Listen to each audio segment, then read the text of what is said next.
Devotional moment for today is coming from 1 Corinthians chapter 3. Key verses that we will be emphasizing on today will be verses 9 through 11, as well as verses 16 and 17. The key terms that we're going to highlight will be oikodomy, really focusing just on the root word there of oikos, as well as phthείrō. It's what we want to focus on today.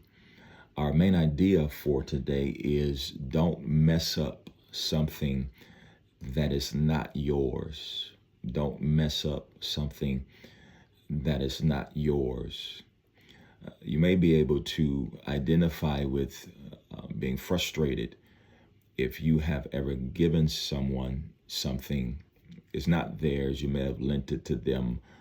You may have shared it with them, and they turn around and just mess it up, tear it up, treat it with no regard. And it could be something costly that you have shared with them, and they treat it as if it's worth nothing. We all can understand that there are no pleasant emotions that come along with that. Certainly there can be frustration, anger, disappointment, a plethora of emotions, but typically they're going to be somewhat disappointing.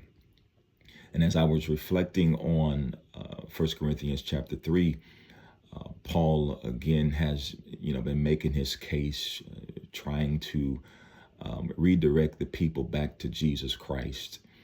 You've tried to divide Christ.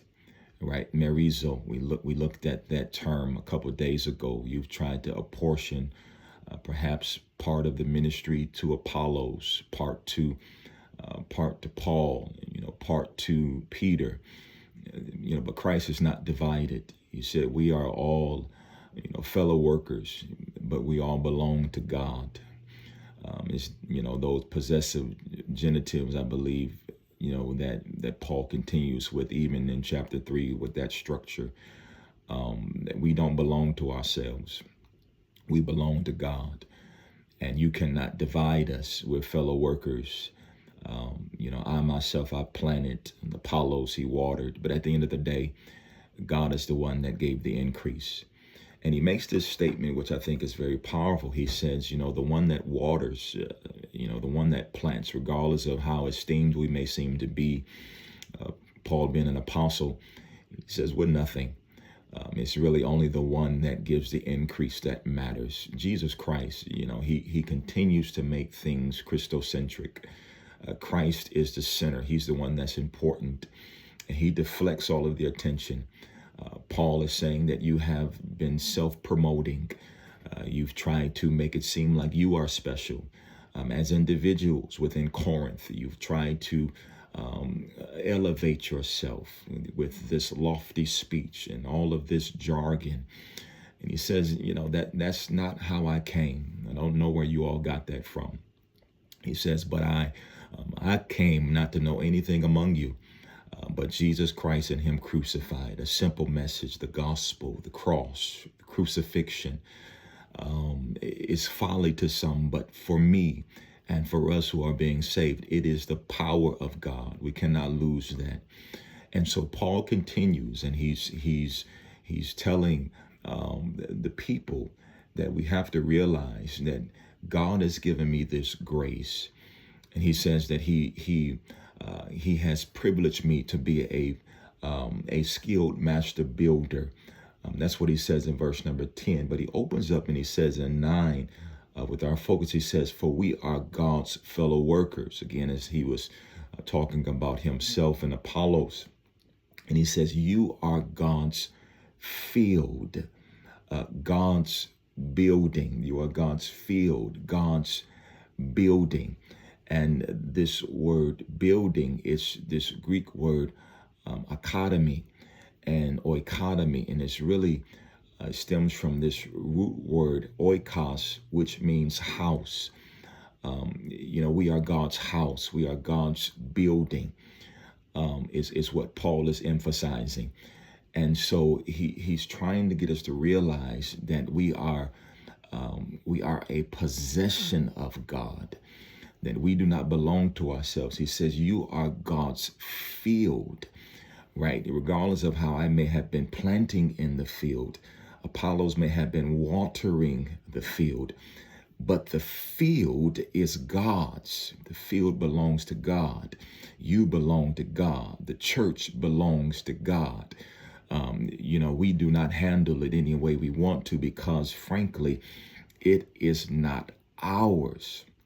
And you can't mess up something that's not yours. You just can't tear down something that you did not build. Paul is saying that you are God's field. You are God's building.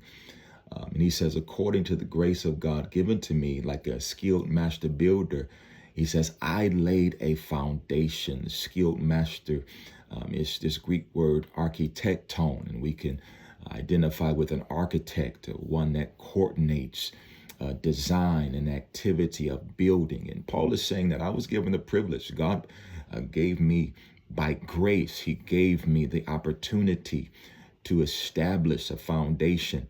But he says the foundation that I laid, it was on Jesus Christ, right? It's Christocentric, and we can reflect really on Matthew chapter 16, verse 18, as Jesus tells Peter that revelation that you received, that I am the Son of God. He says, upon this rock, I'm going to build my church. The gates of hell shall not prevail against it. Nothing can prevail against Christ.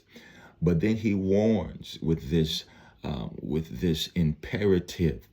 And verse number 10, he says, take care. Consider, be careful how you build upon this foundation. And really, I believe he's talking to other workers. He's talking to other ministers. He's talking to other ones who've been given a share in ministry and building up the church, right? In building upon this foundation. He says, take care how you build upon it, because the way you build upon it is going to be judged. It's going to be brought under fire. He gets into eschatology. At the last day, it's going to be brought under fire. He says your work, is going to be laid out. It's going to be disclosed. You cannot hide it. God knows your heart. He knows your mind. He knows your attention. He knows everything. He knows if you're puffing up yourself while you're trying to build. He knows the heart behind what we do. And so Paul says, take care. And then he transitions and he reiterates down in verse number 16, as we're transitioning to a close. He says, do you not know that you are God's temple? Do you not know that you are God's temple and that God's spirit dwells in you? It's interesting because this word dwells, this Greek word oikeo, it also comes from that same Greek root, oikos, house. Right, you're God's dwelling place, right? You're his temple, you're God's temple, you're God's dwelling place. The church is the corporate dwelling place of Christ, but you as an individual, you are the temple of God. You are his dwelling place. And he says, if anyone destroys God's temple, God will destroy him. If anyone destroys God's temple, destroys, is this Greek word phthείrō. It literally means in this context to mess up, to corrupt, to make a mess of, or create disorder in, with the idea of ruining or making useless by its disorder. And so Paul comes back to this. He comes back to the disorder, to the dissension, the schisma, everyone pitting against each other, this combative mindset. He says that if you destroy God's temple, God will destroy you. For God's temple is holy, hagios, and you are that temple. God's temple is holy, and you are God's temple. And so really, as we're closing, I'm encouraging us, really just admonishing us with Paul. Don't mess up something that is not yours. We are not our own. This temple, our body, this building that God dwells in by his Spirit, we do not belong to ourselves. We have to take care of it. We have to do all we can in terms of morality, in terms of our attitude, in terms of our intentions, in terms of how we treat one another. We have to remember we are not our own. We belong to God. We are possessed by God, and we have to act like that. And so, just consider that, and God will help us. But we have to understand that we must realize that we cannot mess up something that is not ours. Don't mess it up. Not the church. The church is not ours. The church does not belong to us. We did not die for the church. And that was Paul's argument. It was, was Paul crucified for you? Was Paul, were you baptized in Paul's name? No. He says, keep the main thing, the main person, Jesus Christ and him crucified is the only thing I desired to know amongst all of you. Nothing else.